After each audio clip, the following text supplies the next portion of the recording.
మోకాల నొప్పులకు ఎటువంటి సర్జరీ లేకుండా ఎపియాన్ పెయిన్ క్లినిక్ అందిస్తున్న అత్యాధునిక చికిత్స.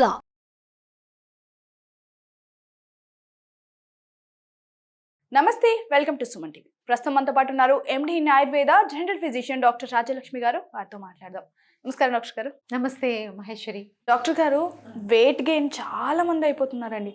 అండ్ పని చేసే వాళ్ళకన్నా ఖాళీ కూర్చునే వాళ్ళు ఇంకెక్కువ అయిపోతున్నారు. అండ్ ఏజ్కి సంబంధం ఉండట్లేదు. చిన్నపిల్లలు అయితే విపరీతంగా ఒబేస్ అయిపోయి అసలు చాలా ఇబ్బందులు పడుతున్నారు. అండ్ వెయిట్ తగ్గడానికి చాలా చాలా కష్టాలు పడుతున్నారు. మరి ముఖ్యంగా ఈ వెయిట్ గెయిన్కి గల కారణాలు ఏంటంటారు? ముఖ్యంగా మహేశ్వరి, ఇప్పుడు మనం వెయిట్ మనకి రెండు రకాలు ఉంటాయి. ఓవర్ వెయిట్ అంటారు, ఒబేసిటీ అంటారు అనమాట. ఓవర్ వెయిట్ అనేది ఇంకా ఎక్కువగా ఉంటే దాన్ని ఒబేసిటీ కింద మనము చేస్తాం. ఓకే. ఆయుర్వేదంలో కూడా అతి స్థౌల్యురు, అతి స్థూలురు అంటూ ఉంటారు అనమాట. ముఖ్యంగా ఇంతకు ముందు వెయిట్ గెయిన్ పెద్ద పెద్ద దేశాల్లోనే, అంటే డెవలప్డ్ కంట్రీస్లోనే ఉండేదన్నమాట. ఇప్పుడు స్లోగా చిన్న చిన్న కంట్రీస్ కూడా, అంటే ఇన్కమ్ తక్కువ ఉండే కంట్రీస్లో కూడా చాలా మనం ఈ ఒబేసిటీ సమస్య చూస్తున్నాం. ఇంకా పోను కూడా వరల్డ్ హెల్త్ ఆర్గనైజేషన్ కూడా ఇది ఒక బర్నింగ్ ఇష్యూగా తీసుకుందనమాట వెయిట్ గెయిన్. అంటే చిన్నపిల్లల్లో వచ్చేది ఈ 2025లో ఇంకా డబల్ అయ్యే అవకాశం ఉందని కూడా మనకి సర్వేలు చెప్తున్నాయి. కాబట్టి ఇది ఒక బర్నింగ్ ఇష్యూగా మనం తీసుకోవాలన్నమాట. ముఖ్యంగా చిన్నపిల్లల్లో కూడా ఒబేసిటీ మనం చూస్తున్నాం ఈ మధ్యకాలంలో. దీనికి చాలా మెయిన్గా రూట్ కాజ్ అనేది ఏంటో మనం తెలుసుకోవాలంటే వెయిట్ ఎందుకు పెరుగుతున్నారు, దేనివల్ల, హార్మోనల్ ఇంబ్యాలెన్స్ వలన, లేకపోతే ఏదైనా వాళ్ళ ఫుడ్ తీసుకోవడంలో ఉండే దీని వలన, అంటే వాళ్ళు అపత్యాహారాలు తీసుకోవడం వలన, ఏమన్నా ఫిజికల్ ఎక్సర్సైజ్ లేకుండా ఉండడం వలన, జెనెటిక్ ఫ్యాక్టర్స్ అంటే వాళ్ళ పూర్వీకులు ఉండడం వల్ల, లావుగా ఉండడం వలన, వాళ్ళ జనరేషన్స్ టుగెదర్ ఇలా వెయిట్ అనేది మనకి తెలుస్తుందా ఎలా అనేది ఫస్ట్ మనం రూట్ కాజ్ అనేది మనం ఫస్ట్ ఐడెంటిఫై చేయాలన్నమాట. ఆ రూట్ కాజ్కు చికిత్స చేస్తే మనకి జనరల్గా వెయిట్ లాస్ అనేది మనము వాళ్ళలో తీసుకొని రావచ్చు అనమాట. ఫాస్టింగ్ ఏంటండి, కీటో డైట్ అంటున్నారు. అండ్ కొన్ని డైట్స్ ఫాలో అవుతున్నారు. కొంతమంది కంప్లీట్ జ్యూసెస్ మీదనే ఉంటున్నారు. జ్యూసెస్తో తాగడం వల్ల కూడా మేము వెయిట్ లాస్ అవ్వచ్చు అనుకుంటున్నారు.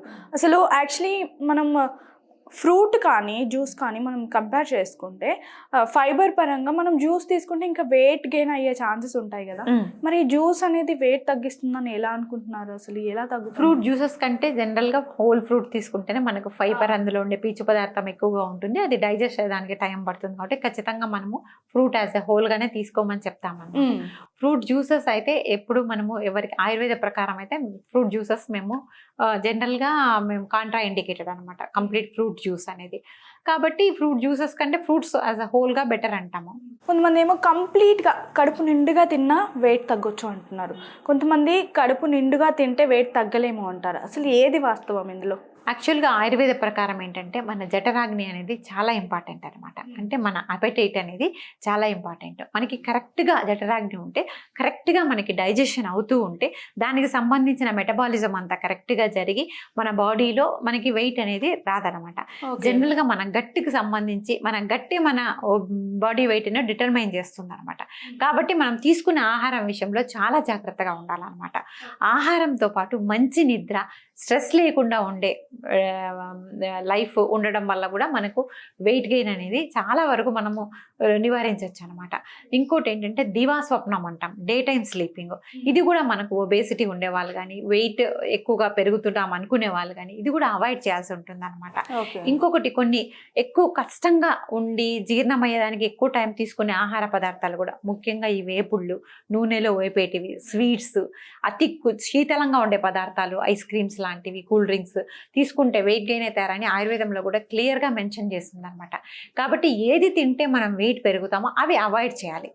అవి అవాయిడ్ చేసి మంచి ఆహార పదార్థాలు, హెల్తీ ఫుడ్ ఇంటేక్ అనేది ఉండాలన్నమాట. ఈ ఫాస్టింగ్ అనేది ఇదంతా ఆయుర్వేదంలో కొంతవరకు ఫాస్టింగ్ సమంజసమే, కానీ రెగ్యులర్గా ఏమి తీసుకోకుండా పరగడుపున అలానే ఉండడం అనేది చాలా వరకు మంచిది కాదనమాట. జనరల్గా మనము కరెక్ట్ ఫుడ్ తీసుకుంటే కరెక్ట్గా మనం వెయిట్ అనేది మెయింటైన్ చేసుకోవచ్చు. అంతేగాని ఫాస్టింగ్ వల్ల ఏంటంటే మనకి వేరే రకాల సమస్యలు మనకి ప్రోన్ అయ్యే అవకాశం ఉందన్నమాట. కాబట్టి ఫాస్టింగ్ అనేది మనకు ఎప్పుడు అంటూ ఉంటాం కదా, అతి సర్వత్రా వర్జయేత్. ఎక్కువ ఫాస్టింగ్ చేయడం వల్ల కూడా చాలా నష్టాలు ఉన్నాయి. కాబట్టి మంచి ఆహార పదార్థాలు, అంటే ఎవరికి ఏం సూట్ అవుతాయి, ఆయుర్వేదంలో ఏమంటారంటే ప్రతి దానికి ఒక ప్రకృతి అనేది ఉంటుంది ఒక బాడీకి. దానికి ఆ ప్రకృతికి సంబంధించిన ఆహార పదార్థాలు వాళ్ళ జఠరాగ్నిని అనుసరించి తీసుకోవడం వల్ల చాలా వరకు ఉపయుక్తంగా ఉంటుంది. ఇవన్నీ కొన్ని వైద్యుని అడ్వైస్తో తీసుకుంటే మంచిది అనమాట. అంటే ఒక డైటరీ ప్లాన్ తీసుకొని దాని ప్రకారం ఫాలో అయితే కూడా మంచి రిజల్ట్స్ ఉంటాయి. అంతేకాకుండా ఎప్పుడు ఆహారంతో పాటు విహారం అనేది కూడా చాలా ఇంపార్టెంట్. విహారం అంటే మన లైఫ్ స్టైల్, నథింగ్ బట్ వ్యాయామం అనేది చాలా ఇంపార్టెంట్ అనమాట. వ్యాయామము, లైఫ్ స్టైల్ చేంజెస్, మంచి నిద్ర ఇవి చేసుకుంటూ ఆహార పదార్థాలు కరెక్ట్గా తీసుకుంటూ, అంటే ఆహారం అనేది కూడా మనం ఇంపార్టెంట్ అని చెప్తున్నాం. అవి తీసుకోవడం వల్ల ఏంటంటే కరెక్ట్గా వెయిట్ అనేది మెయింటైన్ అవుతుంది. అదే దాంట్లోనే మనకు సస్టైనబిలిటీ ఉంటుంది. అంటే చాలా కాలం పాటు మనం కరెక్ట్ వెయిట్ ఉంటాం. అంతేగాని ఫాస్టింగ్ చేసి కీటో డైట్ సడన్గా తగ్గడము, మళ్ళీ ఇంక్రీజ్ అవ్వడము, ఆ క్రేవింగ్స్ అనేటివి అంటే వాళ్ళు ఆపుకోవడం వల్ల ఫుడ్ ఐటమ్స్ ఇవి తీసుకోకూడదు, ఆ డైటరీ రెస్ట్రిక్షన్స్ ఎక్కువ ఉండడం వల్ల ఎక్కువ క్రేవింగ్స్ అనేటివి కలుగుతాయి. తర్వాత ఎక్కువ తీసుకోవాలనే ఇదితో ఎక్కువ తీసుకోవడం, మళ్ళీ అతిగా వెయిట్ గెయిన్ అవ్వడము, ఇవన్నీ చాలా రకాల సమస్యలు ఉంటాయి. కాబట్టి ఏదైనా కన్సిస్టెన్సీ ఉండాలి. అంటే ఒక కరెక్ట్ స్ట్రీమ్ లైన్గా వెళ్ళాలి. అంతేగాని ఒకసారి ఇలా వెళ్ళి మళ్ళీ ఇలా వెళ్ళడము ఇలాంటివి చాలా తప్పు అనమాట. ఎప్పుడు ఇలానే మెయింటైన్ చేస్తూ ఉండాలన్నమాట. దానికి మెయిన్గా మనము ఆహారము, విహారము, నిద్ర ఇవి 3 మాత్రం కంపల్సరీ మనము చూసుకోవాల్సి ఉంటుంది. ప్లస్ రూట్ కాజ్ మనకి ఎందుకు అనేది వెయిట్ అనేది వస్తుంది. కొంతవరకు జెనెటిక్గా ఉండే వెయిట్ గెయిన్ అయితే మనం చాలా వరకు మనం ఎంత ట్రై చేసినా కూడా తగ్గడం కొంచెం కష్టంగా ఉంటుంది అనమాట. వెయిట్ గెయిన్ అయిన వాళ్ళు, ఒబేస్ ఉన్న వాళ్ళు కూడా కంప్లీట్ రైస్ మానేస్తారు. ఓన్లీ చపాతీస్ అంటారు. అండ్ వాళ్ళు ఇంకా జీవితకాలం మొత్తం చపాతీనే తినేస్తారు. నైట్స్ మెయిన్గా చెప్పాలంటే పడుకునేటప్పుడు. నిజంగా ఈ కంప్లీట్గా రైస్ పక్కన పెట్టి చపాతీ తినడం వల్ల నిజంగా వెయిట్ లాస్ అవ్వచ్చు అంటారా? చపాతీకి రైస్కి పెద్ద తేడా ఉండదు. ఏదైనా మనము కరెక్ట్గా క్వాంటిటీలో, ఇప్పుడు రైస్ అయితే 1 కప్పు, చపాతీలైనా మీరు 4-5 తీసుకోండి, రెగ్యులర్గా వెయిట్ గెయిన్ అవుతారు ఖచ్చితంగా.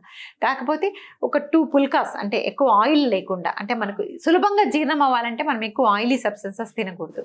తీసుకోండి. దాంతోపాటు 1 కప్ రైస్ తీసుకోవడం వల్ల పెద్ద ఇబ్బంది ఏమి ఉండదు. రైస్ కంప్లీట్గా అవాయిడ్ చేయడాన్ని ఆయుర్వేదంలో అయితే ఎక్కడ రెఫరెన్స్ లేదనమాట.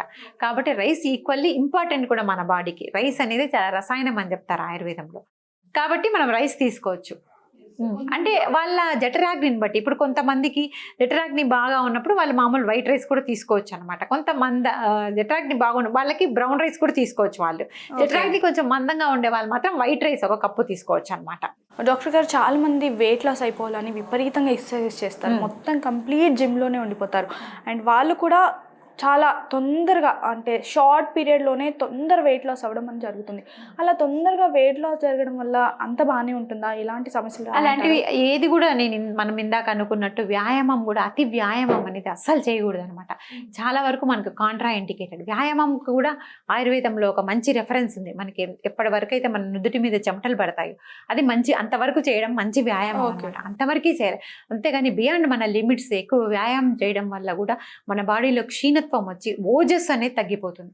అంటే మన బాడీలో ఉండే ఇమ్యూనిటీ కూడా హ్యాంపర్ అయ్యే అవకాశం ఉందన్నమాట ఎక్కువగా ఎక్సర్సైజ్ చేయడం వల్ల.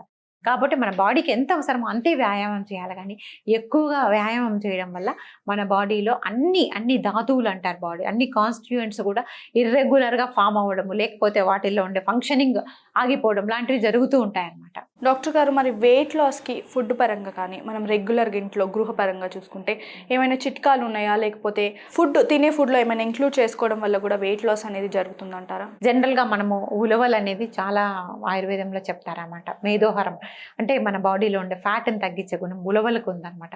ఉలవలు ఎనీ ఫామ్లో వాళ్ళు, ఉలవలు చారు కానీ ఉలవలు పొడి కానీ ఎలాంటి ఇదిగానైనా ఉలవలు అనేది వాళ్ళ డైట్లో రెగ్యులర్గా కొంతవరకు ఇంక్లూడ్ చేసుకుంటే మంచిది. మరి ఎక్కువ తిన్నా వేడి చేస్తాయి ఉలవలు. మనకి అంటే ఒక 50 grams వీక్లీ ట్వైస్ అట్లా రెగ్యులర్గా, అంటే వీక్లీ ట్వైస్ ఎక్కువ ఒబేసిటీ ఉన్న వాళ్ళు రెగ్యులర్గా కూడా కొన్ని ఉలవలు వాళ్ళ డైట్లో ఇంక్లూడ్ చేసుకోవడం. బటర్ మిల్క్ ఒకటి రెగ్యులర్గా తీసుకోవడం. తక్రారిష్ట అని మనకు బయట మార్కెట్లో కూడా దొరుకుతుందన్నమాట. అది కూడా మనకి బాడీలో ఉండే కొంచెం ఫ్యాట్ని తగ్గించే ఇది ఉందన్నమాట.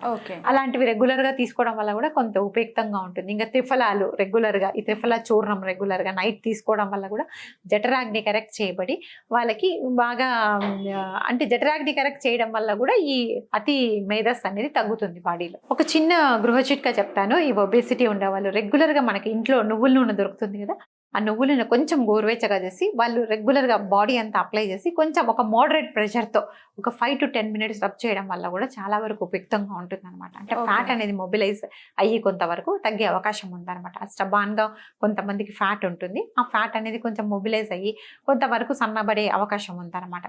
కాకపోతే ఇది రెగ్యులర్గా చేయాల్సి ఉంటుంది. అట్లీస్ట్ ఒక 2-3 monthsకి మంచి విజిబుల్ రిజల్ట్స్ కనిపిస్తాయి. దీంతో పాటు ఆహారము వ్యాయామం అయితే కంపల్సరీ. Thank you doctor. నమస్తే.